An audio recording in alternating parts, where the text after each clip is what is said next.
Having trouble with navel orangeworm in the orchard? Sidetrack Now Miso Mating Disruption is your best bet to minimize loss and maximize profitability. Used with Tresse's new multi-gender lures for your monitoring program, you can achieve the quality yields you deserve. Contact your local sales rep today.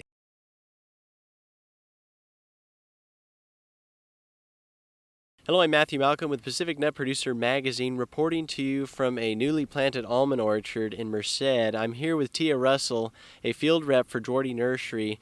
Wanted to talk about in establishing a new almond orchard. What are some of the steps to using these containerized plants? Matthew, there's 4 simple steps. The trailer is brought to your field and unloaded. You can put the trees out in a pace in which your labor can come behind them and put them right in the ground. Step number 1, it's a containerized tree. Take the pot off and put it in the ground.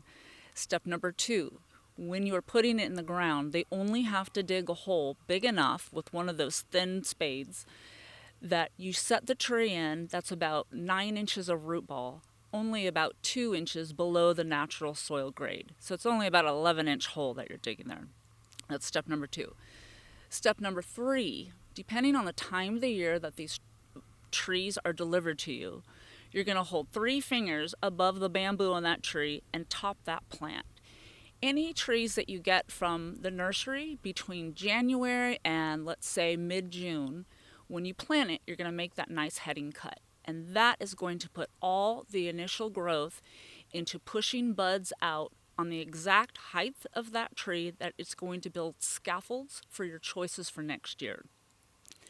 If you take a plant after mid-June, let's say July and on through the rest of the growing season, it's going to have a nice little head on it already from the nursery.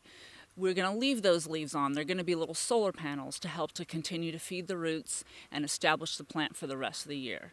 Then they'll go dormant, and then you're going to make the heading cut. Step 4 is put your shelter on. After you've made your heading cut, whether you need to or not, you're going to put the shelter on. And you'll see many shelters from all the nurseries. It's our brand. And to put the shelter on, you just lightly put it on there. And all it's meant to do is to help protect that tree from any mechanical nicks that may come along, herbicide, and wind.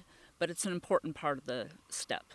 All right, and I notice in this orchard, everything's planted at an angle. Can you explain that? Typically, you'll see walnuts and even pistachios and almonds. They want to lead them toward the prevailing wind because as they're growing up, they're going to have a little head on them, which is going to be like a sail and trying to carry that tree backward. So depending on where you are, they typically lean them into the prevailing wind. Great. Well, thanks for the information. Read more about growing almonds in Pacific Nut Producer Magazine. I'm Matthew Malcolm, CaliforniaAgNet.com.